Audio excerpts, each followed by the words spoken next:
Ladies and gentlemen, Debbie Moe.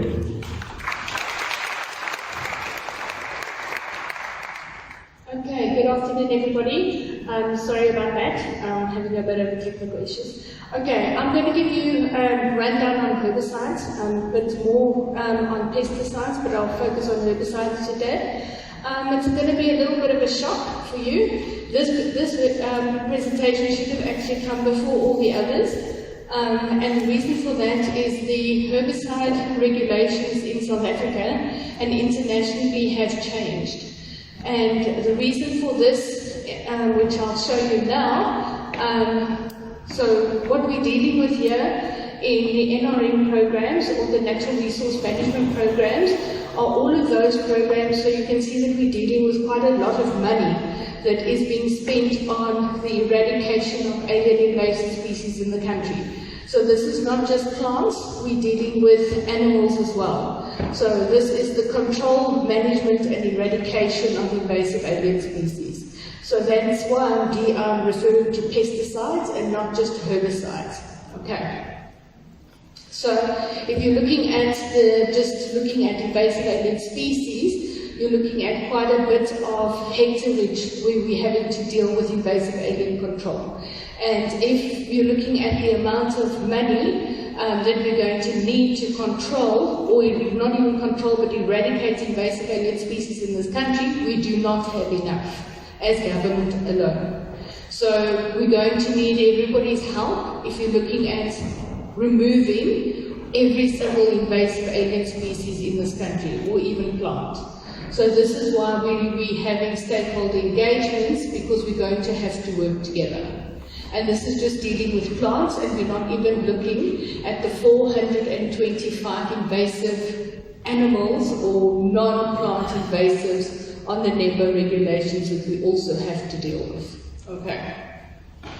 So moving on to international legislations dealing with pesticides. Internationally, we have to comply to the Rotterdam Convention. And the Rotterdam Convention deals with Annexure 3, which is the prior informed consent, which looks at helping countries make informed decisions regarding the import of banned products into the country and restricted pesticides. Now, these pesticides are pesticides that have been listed under the GHS, or the Global Harmonized System of Classification Labeling of Pesticides, as either carcinogenic, tetrotoxic, mutagenic, or neurologic. So in other words, it harms you, whether it's an acutely toxic pesticide or a chronically toxic pesticide. So if it's listed under Annexure 3 of the Rotterdam Convention, that is one of the international conventions that DFFE is a signatory to. So that is one of the legislations, or it's not a legislation, it's one of the conventions that DFFE is a signatory to, which then means that our pesticide legislation in this country and in this department needs to comply to the Rotterdam Convention.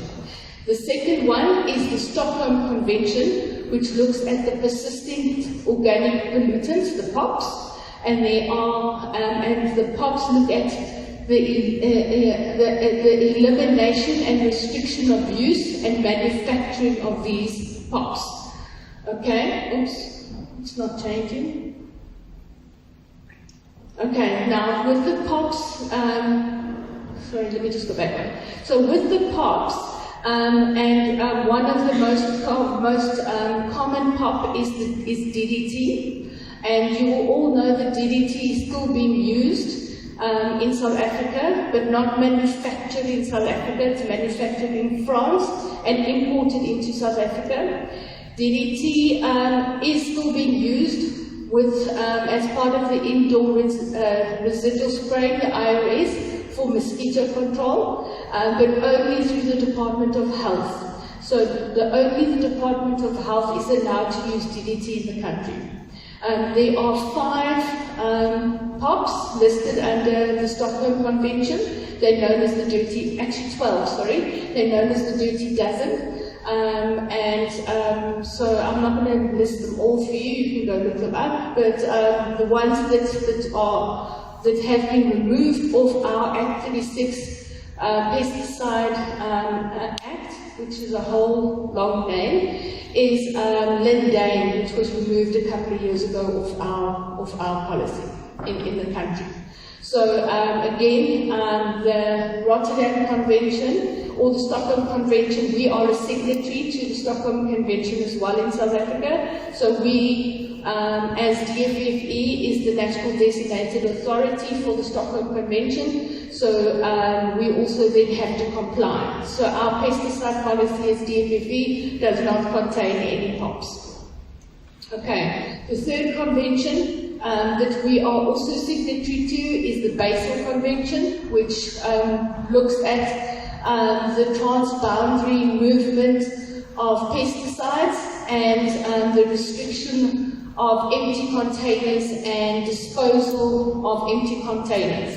And the South African, or not South African, the African version of the Basel Convention, which also looks at the stockpiling and dumping of near obsolete pesticides in Africa, is the Bamako Convention. So we are also the signatory to the Basel and the Bamako Conventions.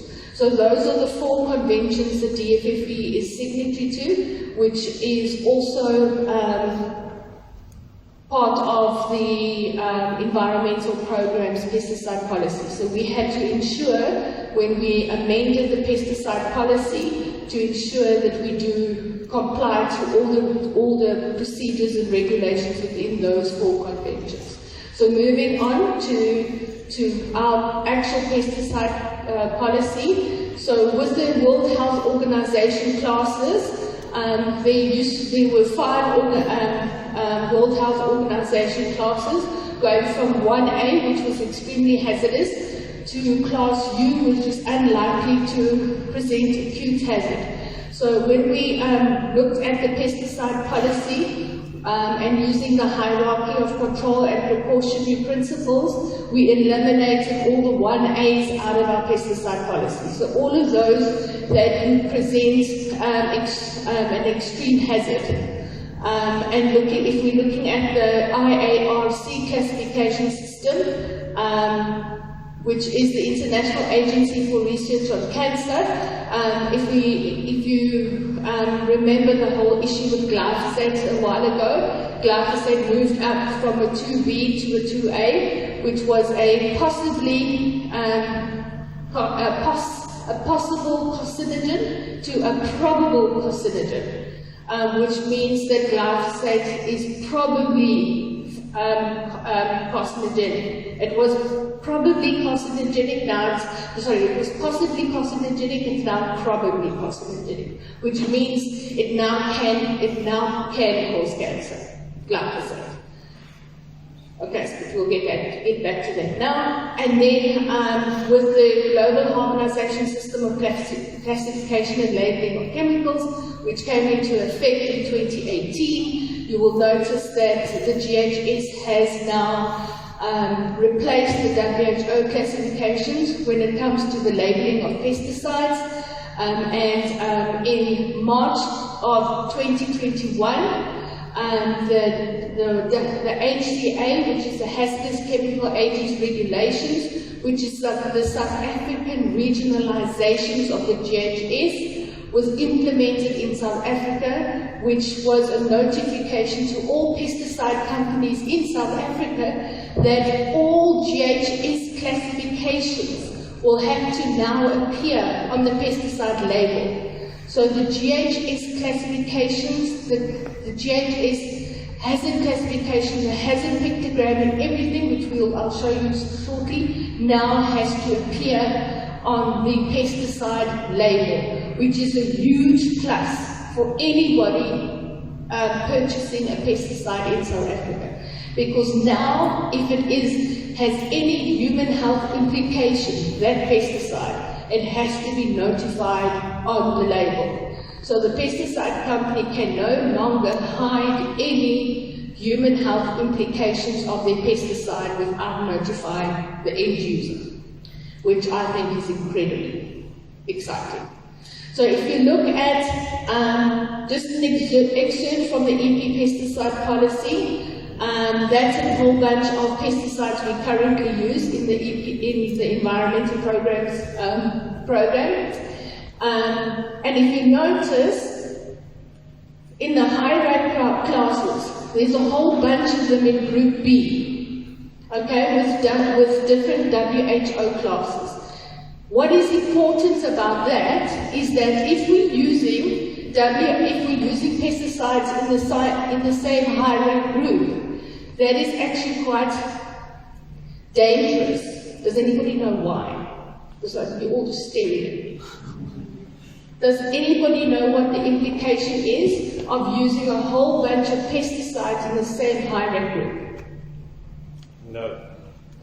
There is an implication of resistance building of those pesticides if we use the same pesticides in the same high rank group all the time.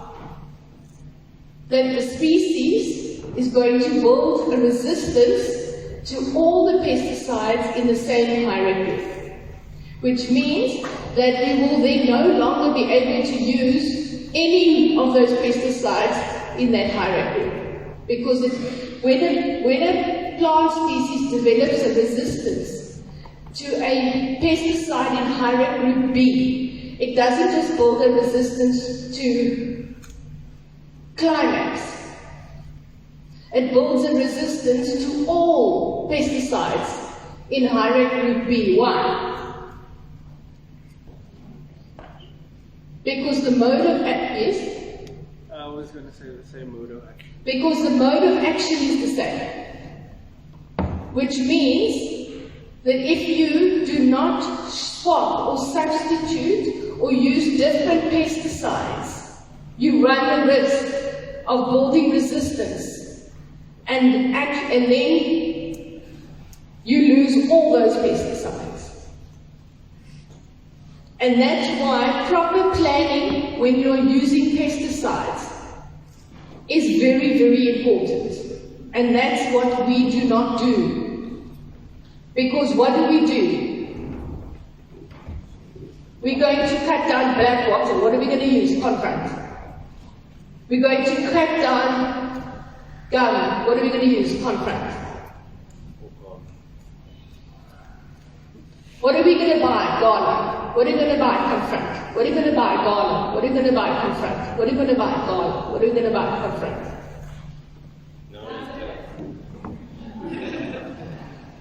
Because every time I speak to any herbicide purchaser, whether it's in the department or in a service provider or in Cape Nature or in the city of Cape Town or anybody, there's two words that come out of their mouth: gala and confront. And the next thing I'm going to say to you is, do you think gala and confront are in the same hierarchy group?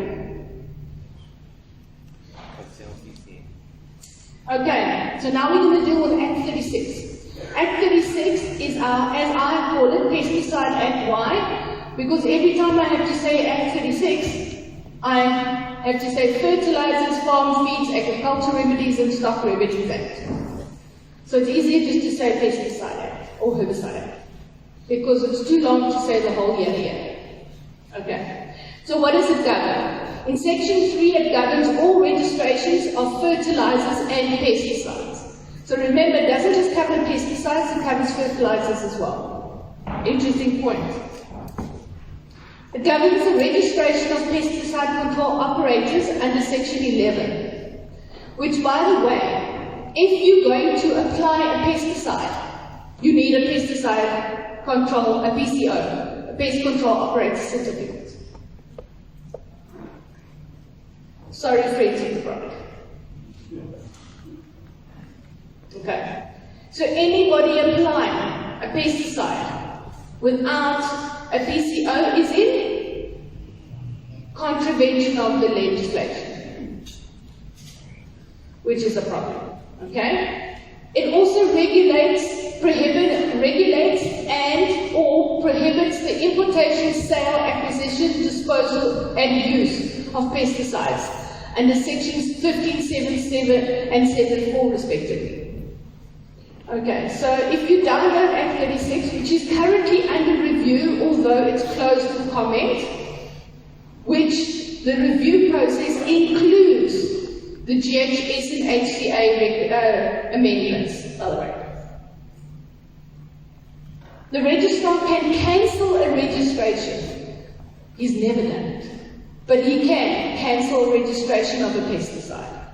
And he can repeal it under Section 4. He can make certain conditions or make unscheduled visits to a site where you are applying a pesticide under Section 15. So he can just rock up at your site and make a visit and issue you with a letter of unscheduled applications or pretty much the same thing that Stian can do. So he can do it. Okay? He can demand paperwork for any pesticide in your possession. Whether you're driving to Pick n Pay with a bunch of pesticide on the back of your bucky, you can say, "Sorry, request paperwork for that." Okay? He can grant import permits for pesticides under Section 16, and he can appeal imports and exports, etc. under Section 6, but you can also appeal imports and exports under Section 6. Okay, coming to the pesticide management policy, which the registrar put out under a Notice 112 of 2010, which never really took effect. It wasn't really implemented, but let's just go through it. It improved the legislative framework. It encourages the development and use of alternative products and techniques. It integrates the relevant international agreements and initiatives, and it increases transparency, access to information, and public participation. Okay. The pesticides with unmanageable risk. I think this is why this pesticide policy never really took form. This is why he put out an amendment to the current Act 36. Because the current Act 36 is adjustments or what do you call it? Changes, includes all of this information now. Because it includes the GHS and the JPN criteria, okay, which is the joint management of pesticides, the joint meeting of pesticide management under the FAO, includes the 8 criteria for the GHS. Okay, so and the pesticides with unmanageable risk are all the ones I've said, with the tetrotoxic, mutagenic, reproductive toxic, etc., which are the endocrine disrupting properties, persistent organic pollutants, the POPs, carcinogenic and immunotoxic potentials, which are the Class 1As, the highly hazardous pesticides, the Class 1Bs, and the pesticides with frequent and severe poisoning incidents, and the arsenic 2As. Now this one, the pesticides with frequent and severe poisoning incidents, those ones are very difficult to try and ascertain, because this is chronic poisoning incidents. You cannot tell in a short period of time. This you need a long time to try and find out whether there's actually a poisoning incident. So this is where your record keeping, etc., is going to be needed. Okay, so this is a bit of a problem one to try and think. Now, NEMA encourages implementation of comprehensive pesticide reduction strategies. Okay. Substitution principles, promoting pesticides with lesser toxic ones and non-chemical alternatives. All of this information is what we use in conjunction with the GHS principles, the FAO principles, etc., when we amended our pesticide policy, which I'll get to now. Reviewing of existing registrations, okay, which I think the registrar will be doing currently once he finalizes his amendment to his current Act 36. Waste management, including empty containers and obsolete chemicals, the Basel Convention and the Bamako Convention, and DAF, which is now Department of, I forget now, but it used to be Department of Agriculture, sorry, change, Simon, is responsible for herbicide container management under Section 4.5 of Basel Convention. Okay, which is an interesting one. That they are actually responsible for empty container management under the Basel Convention. Okay, so this is our new pesticide policy, which I started updating in 2012 and only finalized last year. Because of the GHS principles and the hazard criterion and the environmental risk and the ecotox, etc., that we had to include into the pesticide policy. And because I only finished and got my degree last year for pesticide risk management, which helped to finalize pesticide policy. Okay, so started the updates in 2012, finalized it last year. It covers all herbicides and pesticides that the department uses. Certain pesticides are not covered by our policy. So because we did do the hierarchy of control, where we did the substitution and elimination, where we eliminated all pesticides that had unmanageable risks. So we did take a whole bunch out. And so MSMA was one of those that we said it was the risks were unmanageable, and also because of it contained arsenic properties. Okay, biopesticides were preferred. I also sit on the SADC biopesticides technical working group. So I've used a lot of that information to prioritize biopesticides in the EP policy currently. I'll give you an example that one of the biopesticides is stump which is also can be used for a lot of species that everybody just wants to confront. In both ways. And then also the agreed control methods, because a lot of the methods that we're currently using are outdated, and we can do updates on the current methods that we are using. Okay, so there's the invasive species spreadsheet. The current version is 14, so if you don't have the current invasive species spreadsheet version 14, please do contact me. My contact details are on here. So we're looking at 424 species, 4 treatment methods, 31 formulations, 53 herbicides, 13 biopesticides. You see 13 biopesticides and 3 herbicide categories. Can you notice 3 herbicide categories? Is that not alarming? Shouldn't there be more? Because there is actually 48 herbicide categories, but we're only using 3 of them. So shouldn't the alarm bells be going off that we're actually running a risk of resistance building? Just a thought. Okay, so that's an exit out of the pesticide policy, just looking at one species, Acacia valiana, and what herbicides are currently registered for it.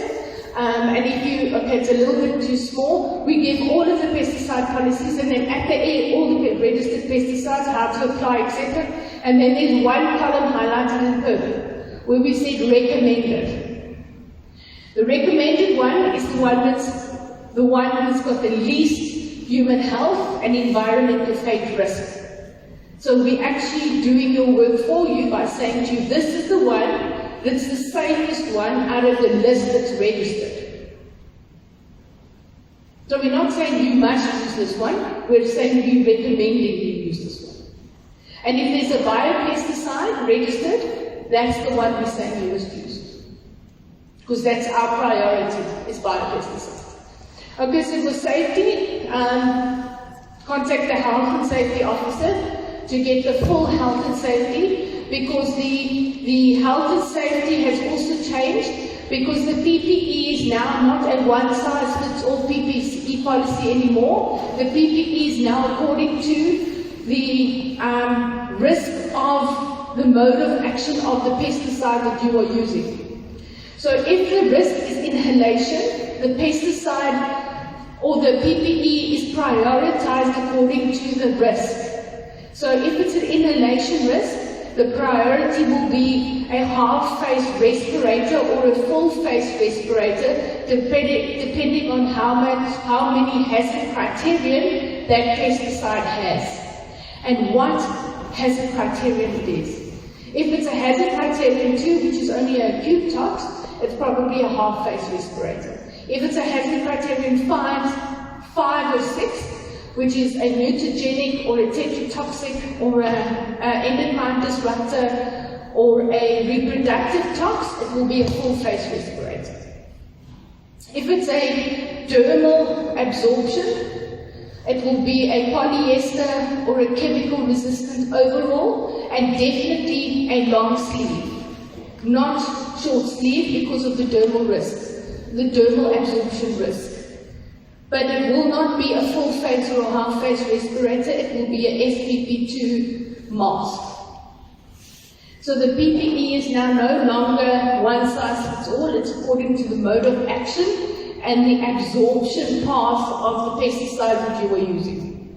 Okay, so that's why contact your health and safety officer, because there is a PPE according to herbicide category matrix that you would now need to use in conjunction with the PPE policy.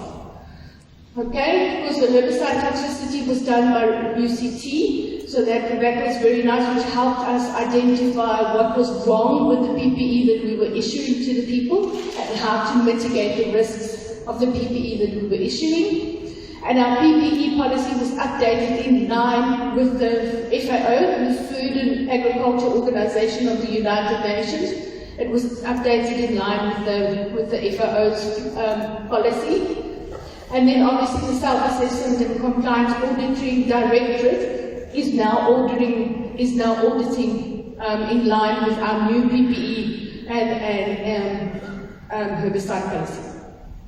Okay, so the challenges that we're facing is the high rate of foliar application, because there is a lot of herbicides, or actually pesticides that we use that have inhalation risks, that are reproductive tox, and that are mutagenic. So we actually reduced a lot of the PPE where we've removed the foliar applications because of the risk with the inhalation.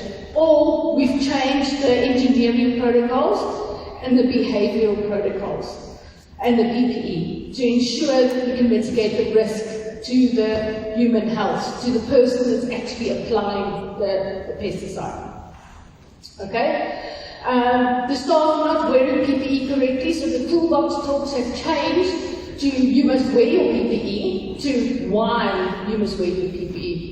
If you don't apply your mask, this is what will happen. This PPE can do this to you, as opposed to you must wear your mask. So we've done behavioral changes. So the toolbox talks through the Health and Safety Directorate has changed to try and explain more on environmental health and not just you must wear your mask. Okay? And then herbicide companies not disclosing adjuvants, not just in aquatic herbicides, but in all herbicides. With the new HCA regulations, if the adjuvant, and now you must listen carefully, if the adjuvant compounds the human health implications or the environmental risk implications, they are duty bound to disclose the adjuvant on the label. So, like polyethoxylated taloamine, which has been proven, scientifically proven to be carcinogenic. Okay? So it's known that POET or taloamine is carcinogenic. So if a herbicide company knows that there is taloamine in the formulation of a product, they have to disclose it on the label, as of October this year. Okay? So that's what that now means. And according to the HCA regulations, all labels need to be amended as of October this year. So the pesticide companies in South Africa have until October 2021, this year, to amend their labels according to the HCA regulations, which I think is Christmas. Okay. So the way forward would be to mitigate the risk by implementing measures, which we've done. The recent outcomes of the herbicide toxicity exposures implemented, we've done that by changing the pesticide policy and implementing new PPE policies. Awareness potentials of risks of herbicides, and we basically, this is part of that, and I run an extensive webinar series on herbicides. Yeah, so done that. And utilize alternative measures where possible. So in the pesticide policy now, we've actually given you, with all the lists of biocontrol measures, biocontrol agents for each species, and we've said those are your priorities. So if we know the biocontrol is successful and it will work on that species, we've said, oh, did I just lose it? Can you still hear me? Absolutely. Okay, so in the biocontrol, if it works, we've said, just use biocontrol for this species. Like Queen of the Night. You don't need to cut down Queen of the Night. The biocontrols are 100% successful. Stop using herbicide in Queen of the Night. Cut it, just stop cutting it. Put the biocontrol on, leave it alone. So that's what we've done. Same with things like, now I've just gone blank. Kariba weed. Kariba weed you don't need to spray. Just put the biocontrol on and leave it alone. So that's what we put in the policy. The ones where we said biocontrol is all you need, that's what we've done. Okay. Hierarchy of control. Implement the hierarchy of control. I've got a slide to show you exactly what it looks like and where everything fits in. Implement it when you're deciding what to do. In your plans for Stiana even. Use your hierarchy of control. How are you going to implement it? Hierarchy of control for substitution and elimination. Use it. It's a very nice tool when you're deciding what you want to do. Okay? Encapsulation and biodegradable. We're talking to pesticide companies to say to them, excuse me, stop giving us stuff that we must spray in the air.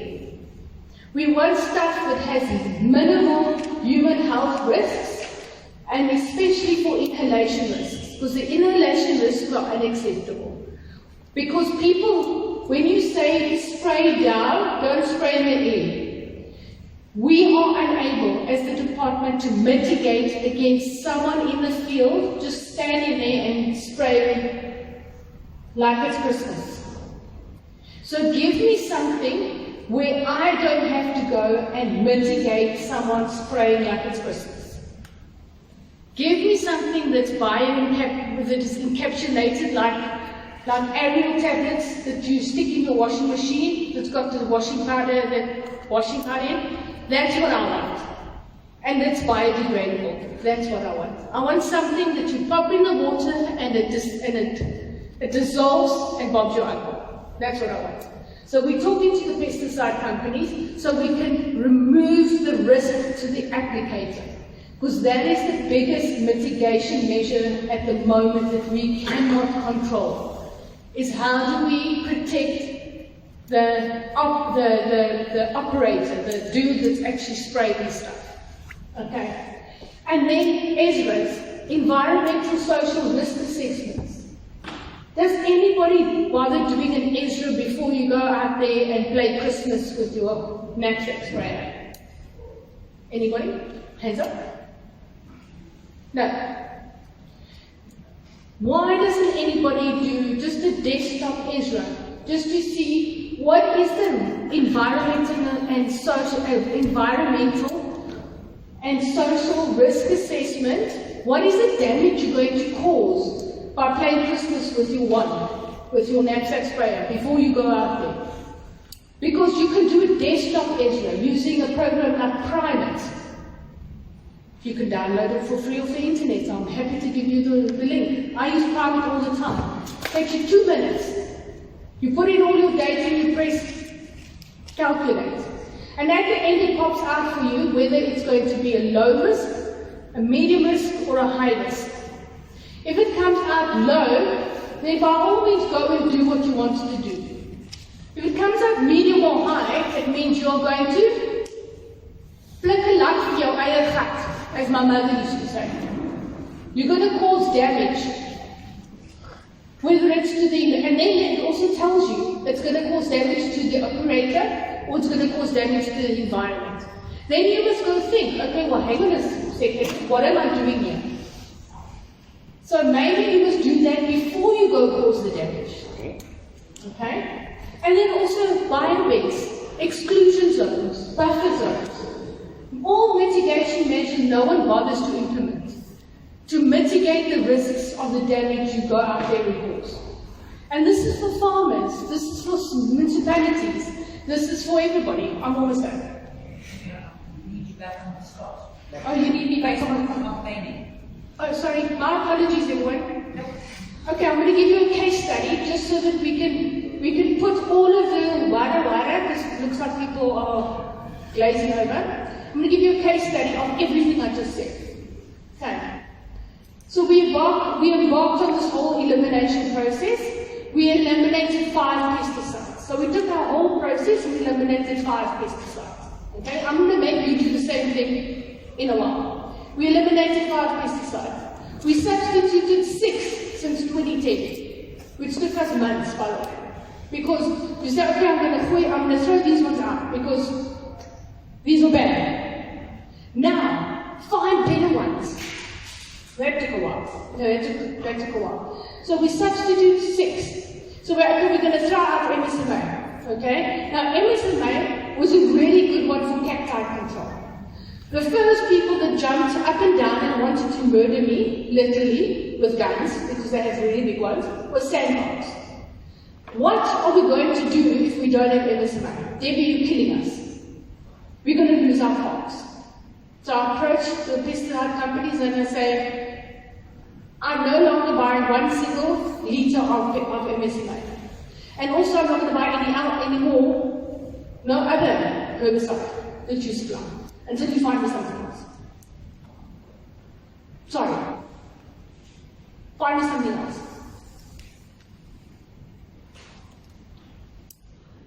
Quiet. Yes, it was quite like that too in the pesticide industry. Because where are you going to get the fastest support and movement? When you threaten someone's income, yes? So I said, find me something else or I'm not buying your products. So they did.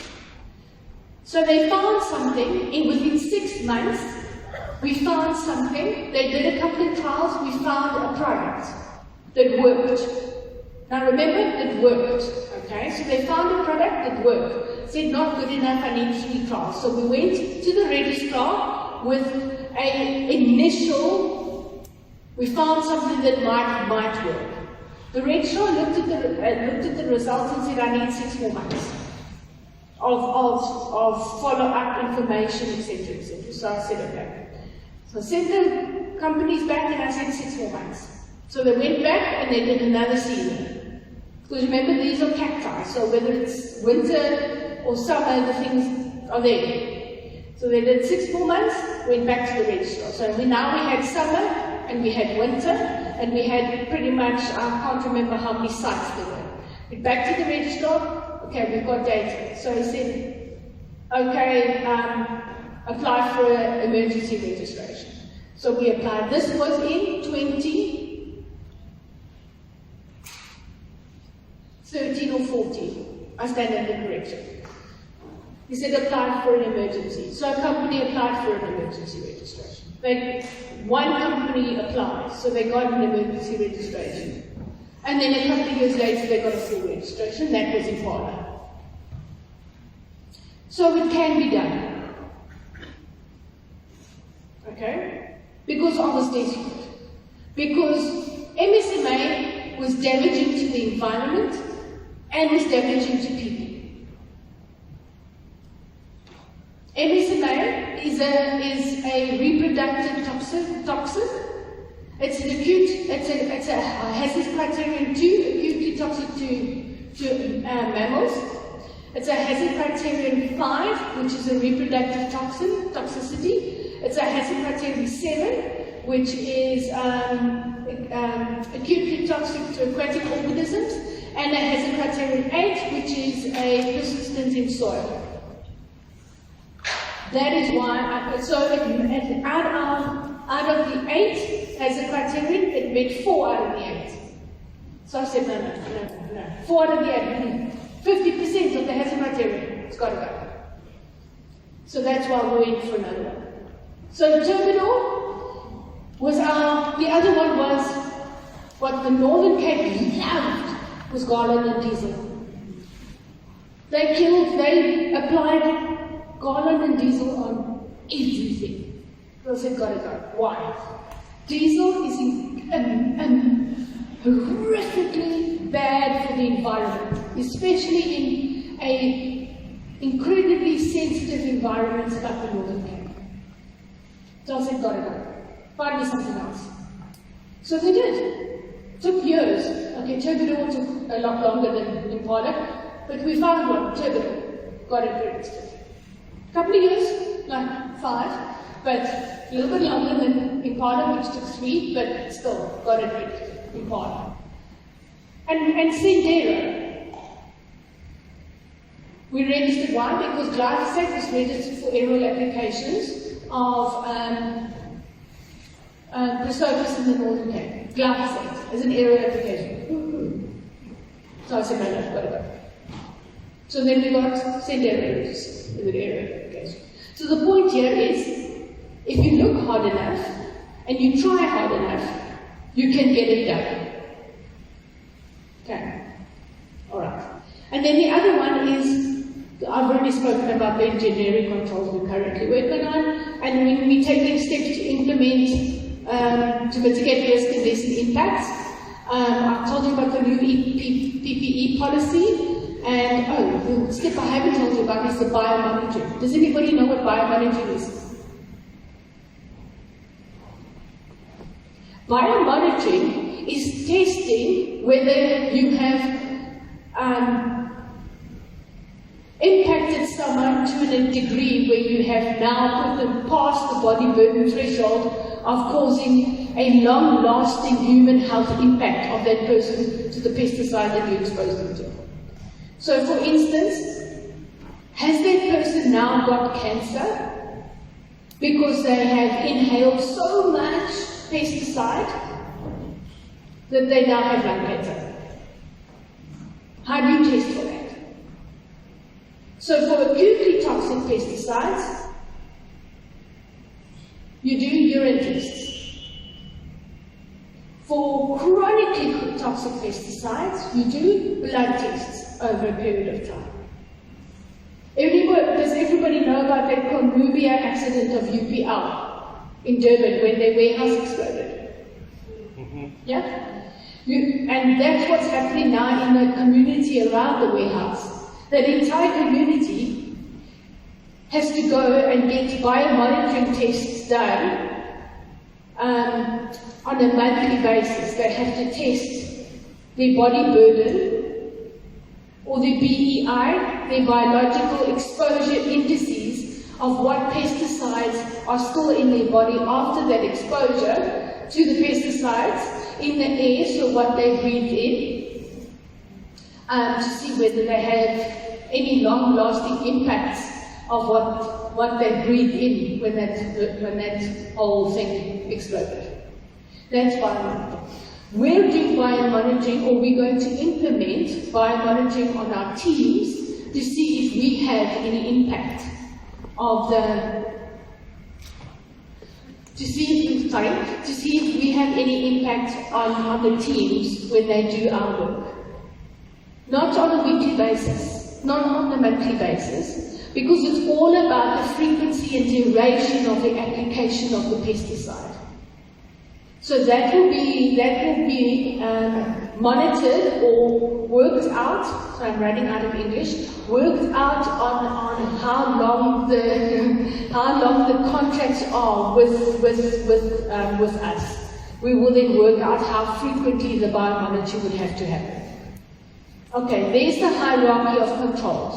So if you look at the hierarchy of controls, the first thing you do is you eliminate the physical, you remove the physical hazard.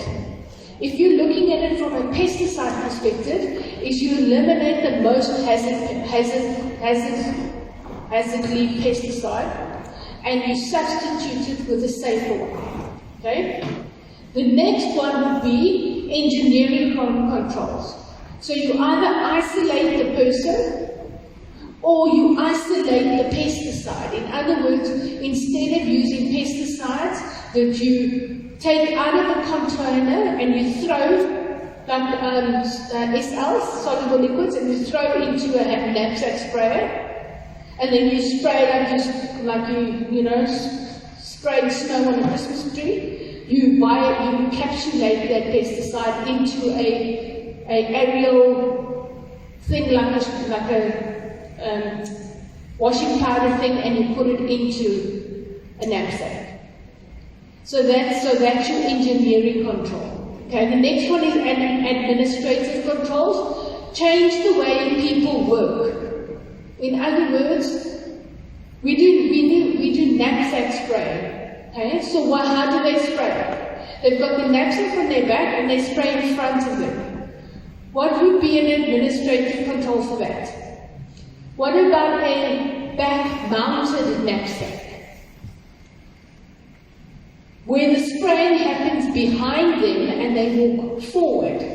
So they're not walking through a mist of herbicide, or they're not walking through a field of plants already sprayed. So they're not actually being contaminated by the herbicide they've already sprayed. That would be an administrative control. Change the way they work. The last one is PPE. But what do we normally as people think? The first thing we change is the PPE. No, the last thing you change is the PPE. And then the last thing is, that is what we based our PPE policy on. Is the FAO guidelines for personal protection when handling and applying pesticides, which was updated last year in 2020. Okay? So remember, this is what you do. You look at the species spreadsheet and then choose the species you want to control. Then you look at the herbicides that are registered for that species and recommend the safest herbicide by ensuring you look at the hazard criteria for each pesticide, human health, environmental risk, and ensure you mitigate with engineering controls, behavioral controls, or PPE, and do a risk assessment.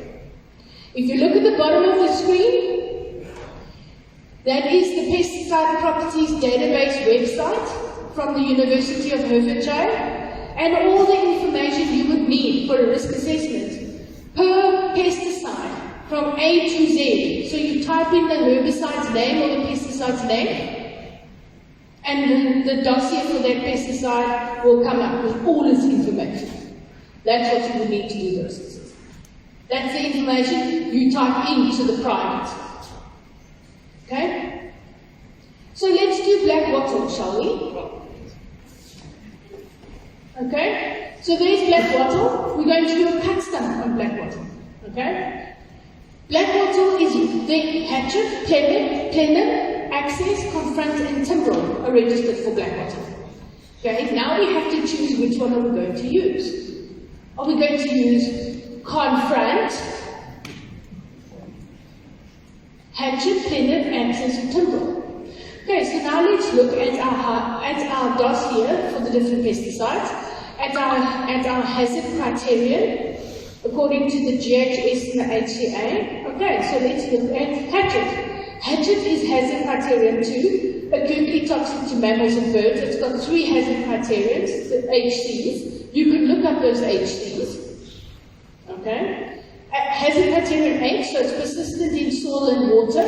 It's harmful to aquatic life with long-lasting effects. Also, we can't use hatchet near water. Ding ding. Plenum. Okay, so we can't do cut stumps of black wattle with hatchet near water. So near rivers. So hatchet is out for water near rivers. Does anybody use hatchet near rivers? Stop doing that. Do you think they're going to put up there? Okay. Plenum. Okay, so plenum is also hazard criteria 2. It's harmful if swallowed and inhaled. And it's harmful if swallowed or inhaled and in contact with skin. Here's a problem. So it's harmful if inhaled, so you need a half-face respirator for this one. And if contact with skin, also it's a dermal absorption too. So here you need a polyester. So here you're going to pretty much look like Darth Vader if you're using plenum, because you need a chemical resistance overall and you need a half-face respirator. Sounds pretty uncomfortable, doesn't it? Oh, and probably butyl rubber gloves. Okay? It is a hazard criteria 3, so it's a carcinogen. Ooh, ding ding. Doesn't sound good. And so it's a respiratory irritant. So chronic impacts. So HC3 is also chronic. So it's not acutely toxic, it's chronically toxic, which means if it's an inhalation and a respiratory, the risk for here is lung cancer. Okay? And it's a hazard criterion 6, so it's an endocrine disrupting chemical. Oh, that sounds bad.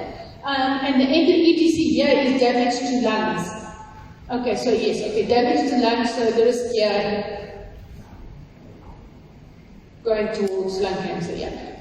Okay, it also has a criterion 7, so it's acutely toxic to aquatic organisms, because H400 stands for acutely toxic to aquatic organisms with long-lasting effects, if you look up the H's. And H8 is persistence in soil. Okay. Alright, so plenum's not looking so good, eh? It's looking for, so it's got 1, 2, 3, 4, 5. So that's 5 out of 8. So now if you're looking at hatchet and plenum, now already the one's only 2, the other one's 5, so you're already now, and the one's sort of looking at lung cancer, so you're now already aiming towards maybe hatchet is safer. Right, let's look at axis.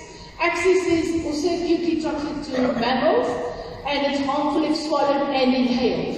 Okay, so here we're only looking at inhalation, so half-face respirator, but you don't need a chemically resistant overall. So that's at least back to a polyester overall. Okay, so that's not so bad. Or ding ding, it's a carcinogen. Okay, so axis is also HC3, which is a carcinogen. It's HC6, it's also endocrine disrupting chemical, causes damage to lungs. So this is also leaning now here towards lung cancer, so this is really not looking good. It's also acutely toxic to aquatic organisms with long-lasting effects, and it also has criterion 8, which is persistence in soil. Okay, so these two not looking so good. And then confront has criterion 2, acutely toxic to mammals. Harmful if swallowed. Oh yeah, this doesn't look good. Damage to kidneys and organs and can cause allergic reactions. Okay, so here you're looking at harmful if swallowed. So here also maybe the polyester overall again, so not a chemically resistant one because there's a dermal contact, but definitely a half-face respirator. Okay, but it's a hazard criterion 5, which is chronic, so long-term impacts. Its developmental and reproductive toxicity can damage your unborn child. Okay, so here, confront, so this is what's the saying. Confront should not be applied by women. Okay, So here you have a gender bias pesticide. Confront must not be applied by women, especially women of reproductive age. Thank you. Okay? And it's a hazard criterion 8. So persistence in soil. And then Tipral is a hazard criterion 2, acutely toxic to mammals. It's an eye and skin irritant and respiratory irritant. So again, normal overall, but a half-face respirator. And it has a criterion 8, which is persistence in soil. So here again, this is only 2. So if you're looking at those 5 pesticides, anybody, you're now doing your risk assessment, okay? Which one would you choose?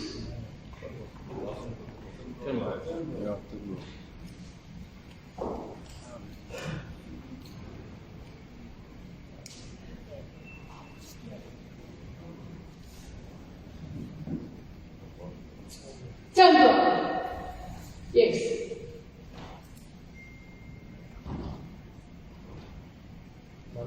So this is why you don't have to go out and appoint me, a SACNASP registered scientist, to go and do a risk assessment for you at the cost of 6,000 Rand an hour. Yeah, that's what I cost.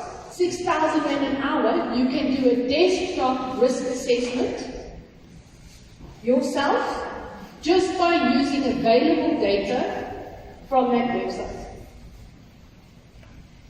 So anybody can do a risk assessment. If you have the available data, you can look at the hazard criterion. Oh, and by the way, I have all that data already available in a spreadsheet called Pesticides and Herbicides. Sorry? They are now downloadable on that basis. Yes, and it's now downloadable. So all you need to do is you need to look in that spreadsheet, look for your pesticide, look for the pesticide, and look at this and compare it for your species. So all you need to do is you need to take the species spreadsheet, the EP pesticide policy, the PPE policy, and the herbicides and pesticides.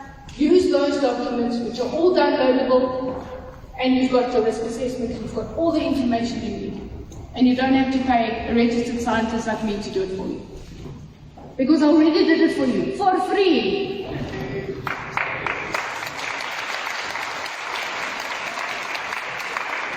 Debbie, I tell you what, this scares the hell out of me. That's all I can say is I'm running a special on hand weeders down the road. If you can use this stuff.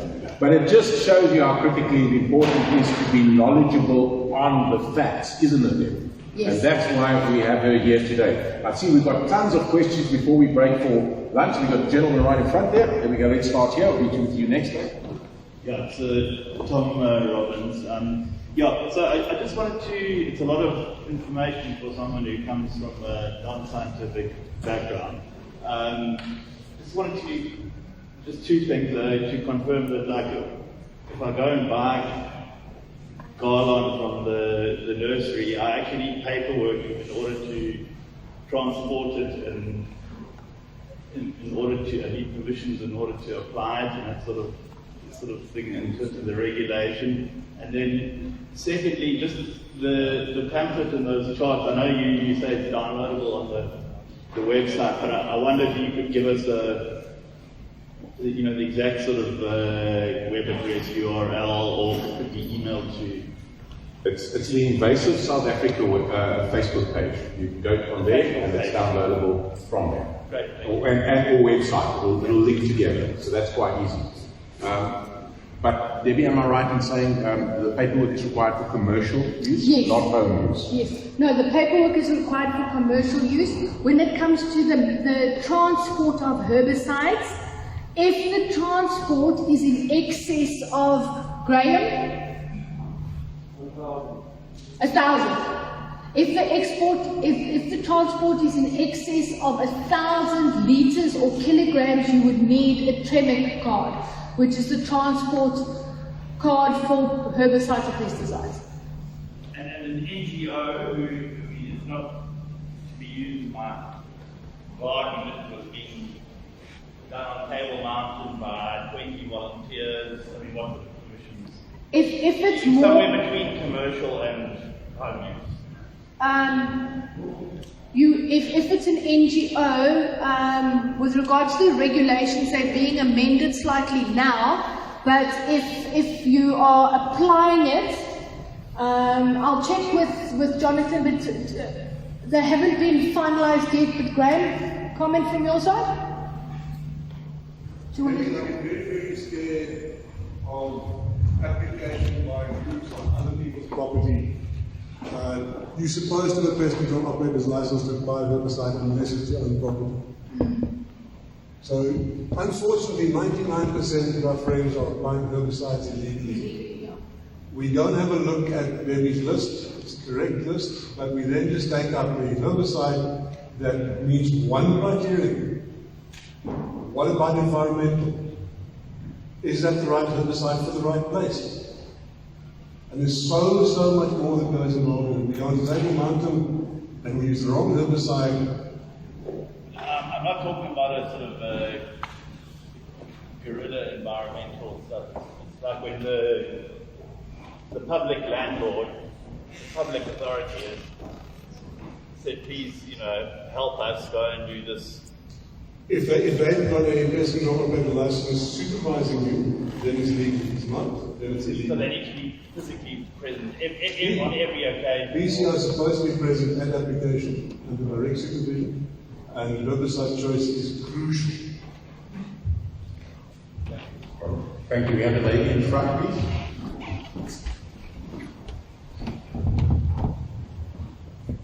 Sorry, just a quick question.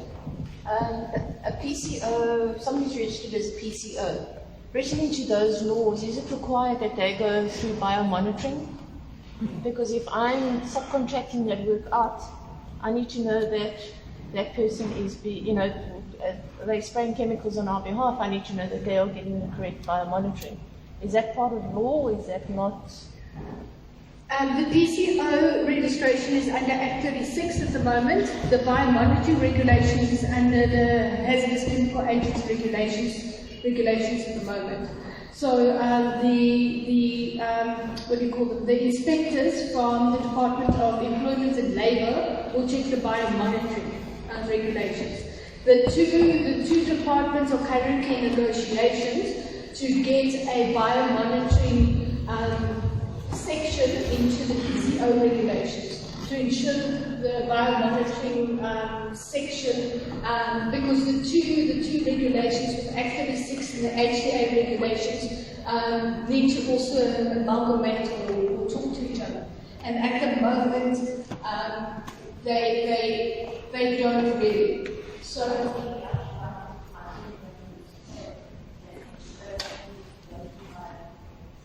Yes, because the amendment to Act 36 included the HTA regulations with regards to the criteria to amend the highly hazardous pesticide regulations, but it did not include the biomonitoring section.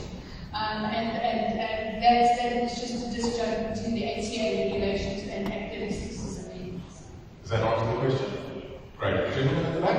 Debbie, good afternoon, colleagues. Jacques Sanders, I'm with the IRN. Now, I apologize if I take this into a bit of a different direction. I've had to change my question since the first question. So, in a compliance-driven environment, Debbie, what is the appetite for PCO officers' registration? My colleagues in the turf grass industry, it was a job requirement back then when I grew up. But nowadays, in the local government and parastatal environment, what is the level of compliance with operators and people registering themselves as PCO officers? I wouldn't know about local government, but I do know that the department is I would say regionally compliant. I do know that we have quite a few PCOs registered, and we have quite a few under. Graham, what would you call it? Graham is our, if we can just get the mic back to Graham, Dr. Graham Harding. He is our mentor for our PCOs in the department.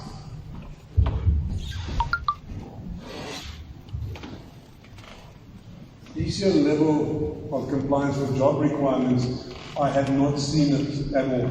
I've not seen a job advert that says PCO requirement. I haven't seen a management plan requirement go out. It's a management plan to be completed and signed off by a PCO. NRM is very strongly working at the moment getting the top level people and middle level people compliant with the law. This is post-employment getting trained with PCOs. We're busy at the moment mentoring a large group of people in PCO and industrial and noxious weed control, which includes your invasive species plants.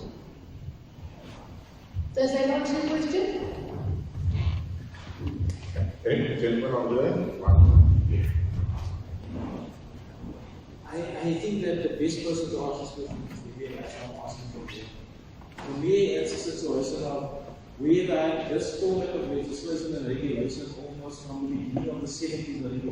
Why is it that we still have these harmful chemicals in our society? And then the second thing I wanted to ask is, why only now was the PPE regulations revisited? Why only now? I mean, people could have done that decades ago. No? Why now are we only looking at this? It doesn't make sense to me. It's like we're living in the 21st century, but we're still stuck somewhere in 1970 or something.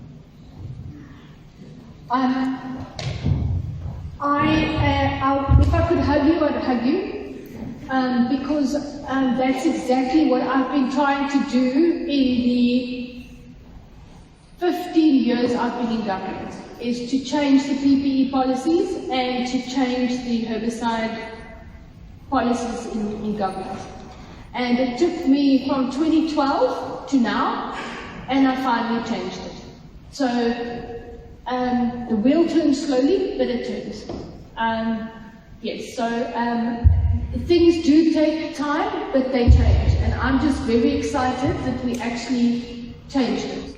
And we changed the PPE policy, and it wasn't just me, it was Mohammed Talib, our health and safety coordinator.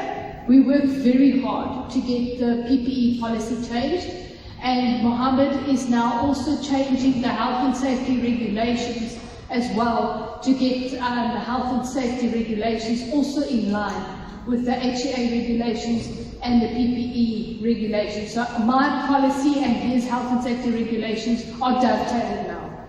So we've worked very hard over the last 5 years to get our policies in line with national policy, but also with the international policies to make sure that we are not 20 years behind best practice internationally. There we go. We can be thankful we're moving in the right direction. Gentlemen, yeah, I think if you can make that the last question. Okay, thanks. It's more of a comment than a question, because I wanted to respond to Graham's point earlier, but it goes to Debbie's response to this last question. I'm one of those people that met Debbie on this crusade earlier, like 2012 or so.